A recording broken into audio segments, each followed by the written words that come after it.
Allô tout le monde! Je vous avais dit que je vous reviendrais avec peut-être une petite capsule 101 sur les champignons.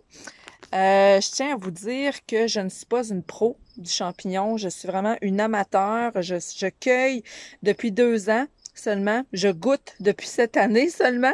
Donc, c'est super important que quand on connaît pas le monde des champignons, moi, je vous conseille si ça vous intéresse, là, en fait, si vous écoutez la vidéo, c'est que ça doit vous intéresser un peu.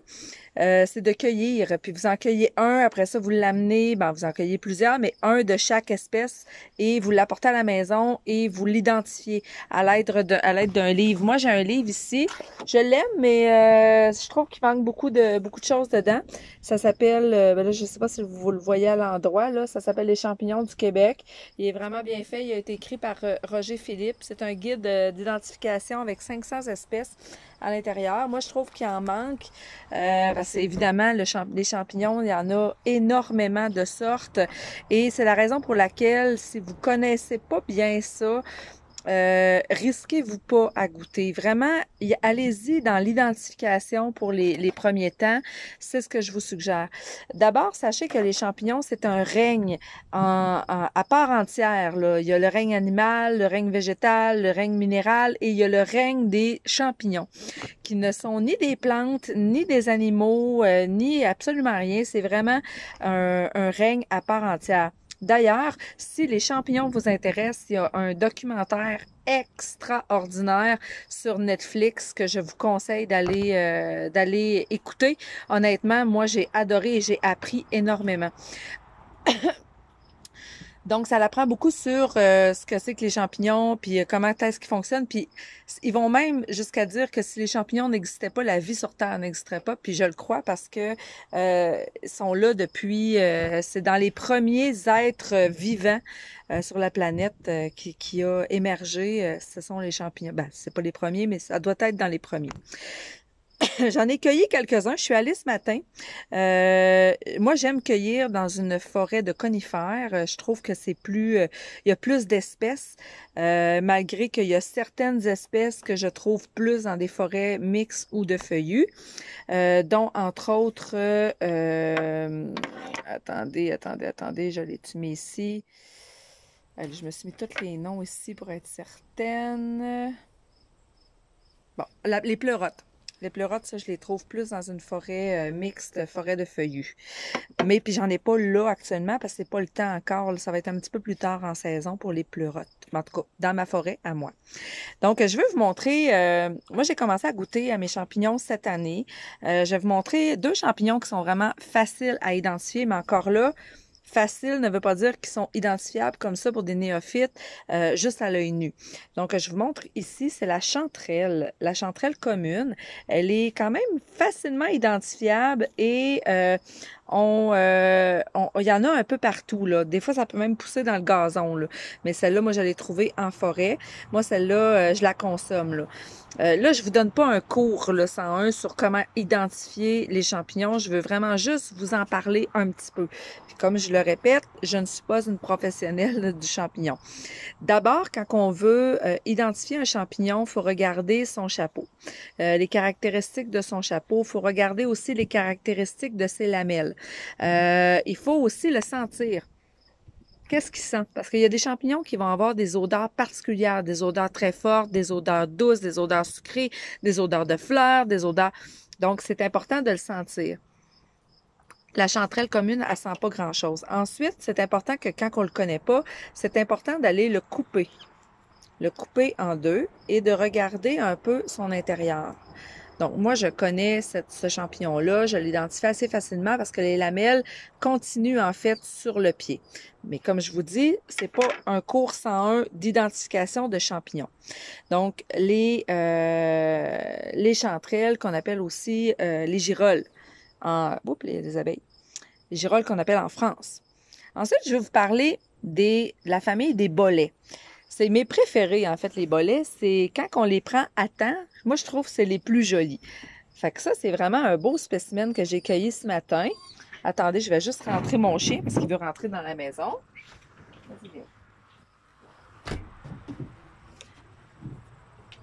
Donc, C'est ce qu'on appelle le cèpe d'automne. Il y en a qui vont l'appeler le cèpe d'Amérique aussi. C'est vraiment un champignon qui est renflé au bas de son pied. Son chapeau est particulier aussi. Quand il est tard, un peu dans la saison, quand le champignon est un petit peu plus vieux, il vient tout visqueux, là, puis il se liquéfie là, vraiment quand il termine. Mais ça, c'est un champignon qui est vraiment très, très bon à la consommation. Encore là, c'est pas un cours d'identification. Je vous laisse le soin d'aller prendre vos informations aux bons endroits.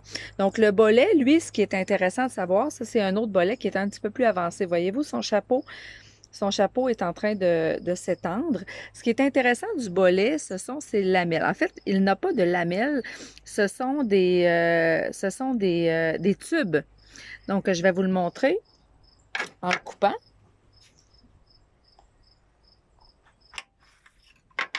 On va mieux le voir. Je ne sais pas si vous le voyez bien. Ici, ce sont des lamelles, des tubes, pardon. Ce ne sont pas des lamelles. Et ça sent super bon. En fait, ça sent les champignons un peu d'épicerie. Le bolet, le cèpe, c'est dans la famille des bolets. Tous les bolets ont ou presque, ont des lamelles au lieu d'avoir pas des lamelles, des tubes, au lieu d'avoir des lamelles, pardonnez-moi. Et on les identifie un peu comme ça. Quand on les coupe, on regarde aussi la couleur des lamelles. Là, lui est un petit peu plus avancé, donc il est un petit peu plus jaunâtre que celui-ci.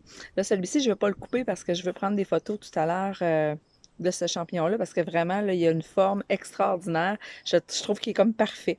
Donc, ça, c'est le cèpe dans la famille des bolets. Celle-là, je la vois souvent. C'est une russule à pied court. En fait, quand elle sort de terre, elle a l'air d'un beigne. Elle a l'air d'un petit beigne qui sort avec un trou dans le milieu, là, puis la russule à pied court, c'est pas, elle est pas consommable, là, elle est pas... elle a des odeurs, elle a une odeur particulière, légère, mais qui est comme pas très agréable non plus. Mais moi, la russule, je la vois régulièrement. La russule, il y a beaucoup de sortes de russules. Là, il faut que vous sachiez que là, je parle en général. Mais dans les russules, là, il y a peut-être 50 sortes de russules. Dans les bolets, il y a peut-être 50 sortes de bolets, là. Donc, moi, c'est les principales que je vous parle. Je veux vous parler aussi, on en voit vraiment des jolis. Voici, ceux-là ici, là, moi je les appelle quand ils deviennent plus gros, là, ils viennent des fois rougeâtres. Ce sont des amanites. Et les amanites sont toxiques. Celle-ci, c'est une amanite tue-mouche. Donc, juste son nom fait en sorte que tu touches pas à l'amanite tue-mouche. Mais les amanites peuvent aussi avoir d'autres formes et d'autres couleurs. Je vous en présente quelques-unes. Celle-là aussi, c'est une amanite. Et les amanites, je pense qu'il y en a une ou deux qui peuvent être consommées là, au Québec, mais les autres sont toutes toxiques. Fait que, honnêtement, touchez pas vraiment à ça, là, aux amanites. Là. Il y en a ici. Voilà, ça, ce sont toutes de la famille des amanites. Elles sont toutes différentes, mais ce sont toutes dans cette famille-là. Ensuite, je voulais vous parler les pleurotes. Les pleurotes, j'en ai pas. Ça fait partie de la famille des agariques, des agariques à pied latéral. Les agariques, c'est vraiment une grande, grande, grande famille. Je vais vous parler aussi du cortinaire. Le cortinaire, là, c'est dans le groupe le plus important de champignons en Amérique du Nord. Là, je me rappelle même plus c'est lequel, là. Le cortinaire, est-ce que c'était lui ou est-ce que c'était lui? Vous voyez, tu sais, je suis pas une pro, là. Mais c'est pas... ceux-là sont pas comestibles là, non plus, là. Je voulais vous montrer... ça, c'est le nom... Ah, j'ai ma veste de loup. Vous savez, les qu'on appelle les pets de loup, là, ou les... comment qu'on appelle ça? En tout cas, on pèse dessus, puis ça fait de la fumée, là. Ben ça, c'est des vestes... La famille des vestes. Donc, je vais vous présenter une veste de loup perlée. Elle est tout petite, là, mais les vestes de loup, là, il y en a qui trouvent ça, là, c'est gros, là, c'est énorme, là. Ils appellent ça des vestes de loup géantes. Ben, ceux-là sont consommables, sont blanches, et quand on les ouvre à l'intérieur, elles sont blanches aussi. Si elles sont noires, c'est qu'elles ne sont pas consommables, et si elles sont brunes, non plus, si son extérieur est brun non plus. Mais celle-là, la veste de loup perlée, elle est supposée être consommable. Mais voyez, moi, je la consommerais pas parce qu'elle est jaune à l'intérieur. Donc, C'est peut-être parce que j'ai trop attendu parce qu'elle semblait avoir une chair blanche à l'intérieur. Donc, on peut être bien surpris avec les champignons. Vous voyez, celui-là ici, qui est, quand on le coupe, celui-là, il est un petit peu bleu mauve.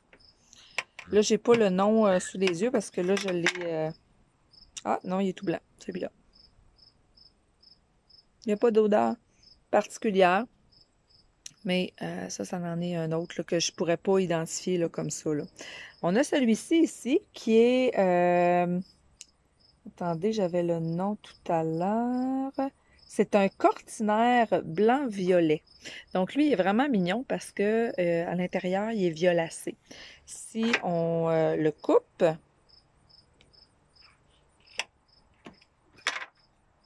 vous voyez qu'il est complètement il est violacé. Je ne sais pas si vous le voyez bien à l'écran, mais il est vraiment violacé. Son pied est violet. Et une odeur très agréable aussi. Donc, lui, je suis pas mal certaine là, de mon identification là, avec le cortinaire. Le cortinaire, là, c'est le plus grand groupe de champignons là, en Amérique du Nord, je l'ai dit. Là. Mais lui, ça serait le cortinaire blanc-violet. J'avais un cortinaire aussi à lame orangée, que là, je sais plus où il est. Maintenant, je vais vous montrer ici, j'ai c'est un champignon qui est super, que moi, je trouve vraiment mignon. C'est dans les familles, c'est dans la famille des ramères ou des calvaires. Et lui, je pense que c'est un calvaire corail. C'est vraiment des champignons qui sont, en tout cas les calvaires, là, ce sont vraiment des champignons qui ressemblent à du corail. Et ça, il y en a vraiment beaucoup. Là, quand vous prenez la peine de vous pencher puis de regarder par terre, vous allez voir que vous allez en voir vraiment beaucoup. Là. Surtout en ce moment, là, on est début septembre, là, vous allez en voir là, plusieurs. Là, voyez-vous, je viens de recouper une veste de loup perlée et celle-ci, elle est blanche à l'intérieur. Elle n'est pas jaune. Là. Donc, celle-là, moi, je le consommerais. Mais encore là, si vous ne connaissez pas ça. Et je vous montre un polypore que je pense être un polypore éponge. Il y en a au Québec, il est vraiment particulier. Les polypores, ça, on en voit aussi, il y a des polypores du bouleau, il y a un paquet de sortes de polypores, qui est une sorte de champignon qu'on trouve généralement directement sur le bois, qui pousse là, comme ça sur l'arbre. Souvent, c'est du bois mort parce que le polypore du bouleau... Ah non, c'est pas vrai. En tout cas, bref, souvent, le polypore, il est facilement identifiable parce qu'il est comme accroché après un arbre. Là. Donc ça serait le polypore éponge. Il est vraiment particulier, il est vraiment l'air comme une éponge.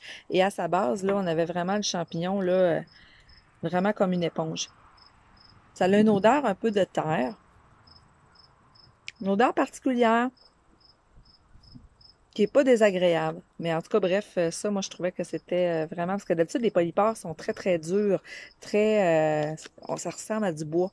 Mais là, celui-là, vraiment, il est vraiment comme une éponge.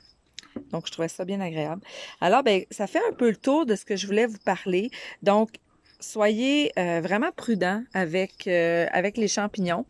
Je vous souhaite de trouver des cèpes comme ça, des cèpes d'Amérique. Excusez, des cèpes d'Amérique ou des cèpes d'automne, ils les appellent les bolets comestibles aussi. Des chanterelles, je vous souhaite aussi de trouver des pleurotes. Quand je vais en trouver, je vais peut-être refaire une vidéo là, pour vous montrer les pleurotes. J'avais oublié mon téléphone ce matin quand je suis allée en forêt. J'aurais vraiment aimé vous montrer comment je les coupe, comment je les trouve et tout ça. Ça sera pour une prochaine fois peut-être. Donc, écoutez, si vous avez des questions, vous pouvez les poser ou vous pouvez visiter aussi mon site web. Je n'ai pas de champignons sur mon site web. Par contre, je peux offrir mes services pour aller faire de l'identification ou de un petit cours 101 de repérage de champignons sur demande. Ça va me faire grand plaisir. Donc, sur ça, je vous laisse. Puis, bonne identification d'abord, bonne cueillette, puis peut-être éventuellement bonne dégustation.